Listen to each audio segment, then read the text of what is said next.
Alright, I'm gonna get straight to the point. I hate Fred Vanvleet's guts. I'm a Warriors fan, and I can't help it, and you can't blame me, quite frankly. However, considering what I've seen from him this year, I have to say, he's on a whole different level than the rest of his career. He's had one of the best breakout seasons ever, and he should have won Most Improved Player. Now, you're probably wondering, bruh, Brandon Ingram exists, and I know that.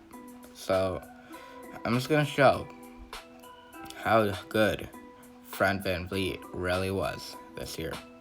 And it's gonna be through my slightly biased lenses, so you know you're not getting the full story. He was even better than what I'm about to describe. Let's go.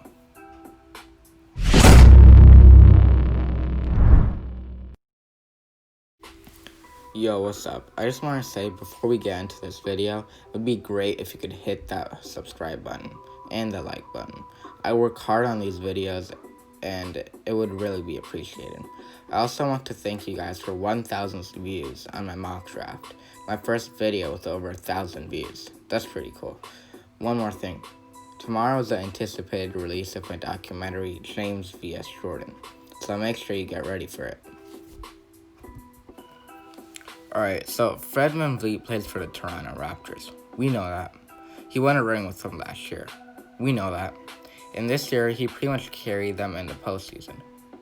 You probably don't know that, but that's not the point. What I find more interesting than all that is his story.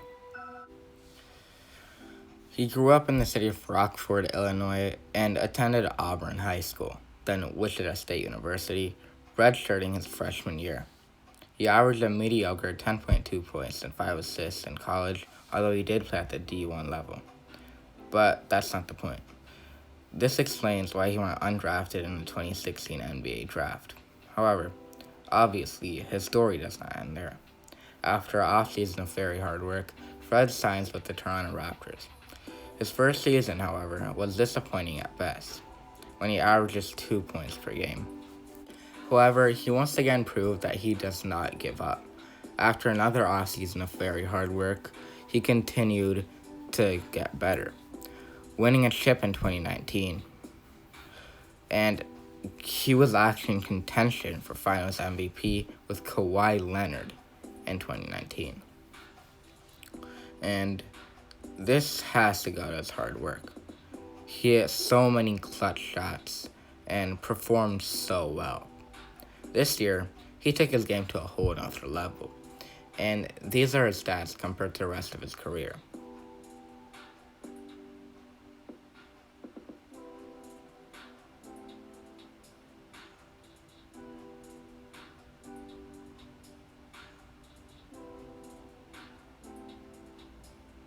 Yeah, I have reason to believe that Fred VanVleet, not Brandon Ingram, should have been the most improved player of the year in 2020, and it's not even close. Here are the two improvements, side by side. Again, these are the differences between this year and last year. Fred VanVleet improved by more in every single category displayed, but there are three more arguments. You may say Brandon Ingram is more relevant, and that there are many scrubs who improved by more. But let me stop you right there. Fred VanVleet is not irrelevant. In fact, he's more relevant than Ingram, in my opinion. He is arguably the best player on the second best team in the Eastern Conference, and was the best player in the playoffs for the Raptors. No competition. They made it to the second round, which is kind of disappointing, but that's not the point. In no way is Fred VanVleet irrelevant. Brandon Ingram, the best player on his team, didn't even take him to the playoffs. And he had Josh Hart, Lonzo Ball, and Zion Williamson. Another argument could be that Brandon Ingram became an all-star this year. And that does count, but just a little bit. Not much. The most improved player goes to the most relevant player that improved the most from the previous season. And VanVleet is better than Ingram in both of them. The last argument you may have is that Brandon Ingram is simply a better player and is a number one overall pick. He has a bigger name than Vanvleet too. Well, that's true, but none of that matters. Again, word for word. The Most Improved Player award goes to the most relevant player that improved the most from the previous season. Therefore, this argument doesn't mean anything. So, if you aren't sold on Vanvleet being the most improved player, I don't know what to tell you. I showed that he's better than Ingram in improvements, and that's what matters. The only reason that Ingram won is because he's in New Orleans, where Zion Williamson is, and having him win it would be good for the fans. It would bring more people to Pelicans games, and that's what the NBA wants in the end, money.